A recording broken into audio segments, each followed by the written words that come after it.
আসসালামু আলাইকুম বন্ধুরা, কেমন আছেন আপনারা সবাই? আমি তো আল্লাহর রহমতে ভালো আছি। এই যে আজকে রান্নাবান্না শুরু করে ফেললাম। আজকে বরবটি ভাজি করব, আর একটু চিংড়ি মাছ ছিল, সেই চিংড়ি মাছ দিয়ে বেগুন আর আলু দিয়ে রান্না করে ফেলবো। কালকের একটু মাংস তরকারি আছে, সেই মাংস তরকারিটা গরম করে ফেলবো। তো আমাদের ইফতারিতে হয়ে যাবে। এই তো আজকে আমাদের রান্নাবান্না শুরু হয়ে গেছে সকাল থেকে। আমি সকালেই আজকে করছি, কারণ আজকে আমার পায়ে খুব বেশি ব্যথা, এত ব্যথা আমার পায়ে যে আমার দাঁড়াতেও কষ্ট হচ্ছে। তাই আমি ভাবলাম যে তাড়াতাড়ি রান্নাবান্না শেষ করে নিই। এই যে কাটাকুটি করে আমি বরবটি আলু দিয়ে দিলাম। আমি 2 চুলায় রান্না বসিয়ে দিয়েছি। এই চুলায় রান্না এখন এই চুলায় রান্না ভাজি বসিয়েছি। আমি ভাজিটা ওই পাশে চুলায় দিয়ে এখন আমি চিংড়ি মাছটা এই পাশে চুলায় রান্না বসাবো। 2টা রান্না একসাথেই করে ফেলবো, কারণ আমার খুব বেশি কষ্ট হচ্ছে।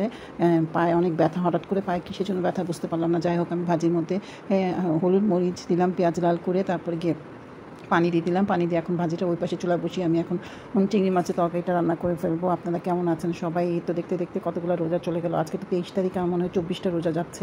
রোজা রাখতে রাখতে এমন হয়েছে যে রোজার মানে কয়টা যাচ্ছে আর কোনো খবর নেই। আসলে সারাদিন কাজ করতে করতে এত ব্যস্ততার মধ্যে থাকি, তারপরে একটু ইফতারি করার পর এত রিল্যাক্সভাবে থাকি, যার মানে হিসাব রাখা হয় না যে কয়টা রোজা আসছে, কয়টা রোজা চলে যাচ্ছে। যাই হোক, দেখতে দেখতে রোজা তো শেষ হয়েই গেল। আজকে 24টা রোজা হয়ে গেল। সামনের সপ্তাহে মনে হয় ঈদ, আবার একটা বছর পর আসবে যা রোজা আমাদের।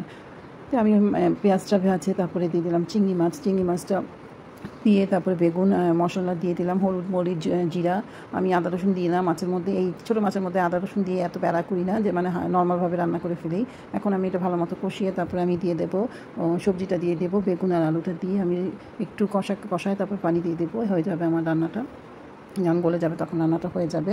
এই তো আমার হেল্পিং হ্যান্ড তো চলে যাবে দেশে, সে বেচারি দেশে যাচ্ছে।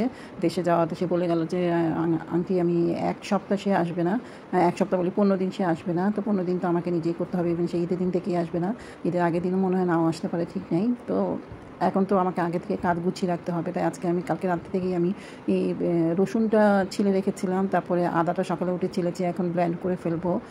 সব কাজ আগে থেকে একটু আগে যদি বা করে রাখি তাহলে একটু কষ্ট হবে। আমি সব পেঁয়াজগুলো কেটে কেটে ডিপের মধ্যে ঢুকিয়ে রেখে দিয়েছি, আর কিছু পেঁয়াজ কেটে লাল করে বেরেস্তা করে রেখে দিয়েছি, যাতে কাজগুলো আমার অত বেশি আমার কষ্ট না হয়। রান্নাবান্নার সময় ঈদের পরে রান্নাবান্না করতে অত কষ্ট না হয়। সব কিছু আগে থেকে করা থাকলে, রেডি যদি থাকি, তাহলে রান্না করতে বেশি কষ্ট লাগে না।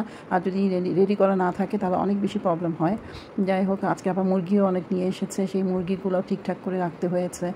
এই তো ঘরের মধ্যে তো কাজ থাকে কিছু না কিছু, এটা করতে হয়, ওটা করতে হয়, ওটা করতে হয়।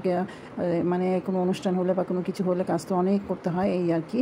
তো আমি আমার দিয়ে দিলাম কী বলে এটারে, এইটার নাম আমি সবসময় ভুলে যাই, পেঁয়াজকলিটা দিয়ে এখন টমেটোটা দিয়ে তারপরে আমি এখন একটু ঢাকা রেখে দেবো। গলে গেলে তারপর আমি ধনেপাতা আর কাঁচামরিচ নামিয়ে দেবো। এই পাশে চুলায় আমার ওই যে তরকারিটা প্রায় হয়ে আসছে, একেবারে প্রায় হয়ে গেছে। এখনও আমি ভাত রান্না করি নি। এইগুলো করে তরকারি হয়ে যাওয়ার পর আমি ভাত রান্না করবো, কারণ আজকে আমার ভাত নাই। আজকে আমার ভাত রান্না করতে হবে আমার ছোটো মেয়ের জন্য। ছোটো মেয়ে ভাত খাবে। এমনি সকালবেলা রুটি রেখেছিলাম, তার জন্য আমরা ভোর রাতে যে রুটি বানিয়েছিলাম, সেই রুটি এত শক্ত হয়ে গেছিলো যে আমার মেয়েটা খেতেই পারে না এত শক্ত রুটি। তো ভাতটা রান্না করতে হবে তাড়াতাড়ি ওর জন্য। ছোটো বাচ্চা আমার, ভাতটা রোজা রাখতে পারে না। রোজার জন্য অনেকে বলে যে আমি রোজা রাখবো। আমি বলি যে না, অসুস্থ, আর সামনের বছর থেকে রেখো মা, এই বছরটা তুমি বাদ দাও, রোজা রাখিও না। আমার মেয়ে আসলে অনেক অসুস্থ ছিল, এই জন্য আমি ভয় পাই, ওকে রোজা রাখতে দিই না। যাই হোক, এই যে আমি তরকারির মধ্যে ধনিয়া পাতা আর কাঁচামরিচ দিয়ে দিলাম। আপনারা কে কোথা থেকে দেখছেন আমাকে জানাবেন। আজকে তরকারিটা অল্প অল্প লাগছে, কারণ অল্পই ছিল, কারণ মাসের শেষ, সব বাজার শেষ, কোনো বাজার নাই, কোনো কিছু নাই, বাজার টাজার করতে হবে। মাস শেষ হলে তো এমনিও ঘরের মধ্যে সব বাজার শেষ হয়ে যায়। তো একই অবস্থা আমাদেরও, মাস শেষ হয়ে গেছে, বাজারও শেষ হয়ে গেছে। যাই হোক, আমি তো তরকারিগুলো রান্না করে অল্প অল্প তরকারি ছিল সব বাটির মধ্যে উঠিয়ে ফেলেছি। উঠিয়ে আমি এই কড়াই ঢাকনা এগুলো সব ধুয়ে ঠিক মতো করে রেখে দিচ্ছি। আমি এগুলো কিন্তু সাথেই করে ফেলি। সাথে করে ফেললে আমার কাজটা কম লাগে। বিকালবেলা আমি তরকারিটা গরম করি, একটা কড়াইয়ের মধ্যে ঢেলে আমি তরকারি গরম করে নিই। ওই একটা তরকারি আর ভাজি একটা কড়াইয়ের মধ্যে গরম করে নিলে তারপরে গিয়ে ওইটা ধুয়ে রেখে দিই আবার।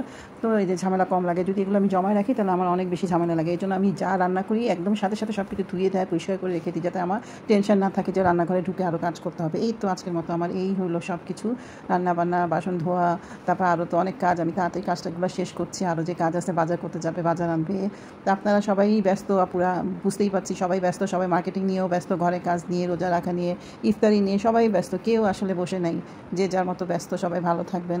কতজন আপুরা তো আবার দেশেও যাচ্ছে, দেখলাম যে দেশে যাওয়ার চিন্তাভাবনা শুরু করেছে, সব তৈরি করছে দেশে যাওয়ার জন্য। দেশে যাওয়াও তো একটা অনেক বড়, মানে সবার সাথে ঈদ করা অনেক বড় একটা আনন্দ, সবার সাথে ঈদ করা। এই তো ঈদের সময় মানুষরা সবাই একসাথে হয়। যাই হোক, আজকে আমার ভিডিওটা এই পর্যন্ত। কি আপনারা সবাই ভালো থাকবেন আশা রাখি। আল্লাহ হাফেজ।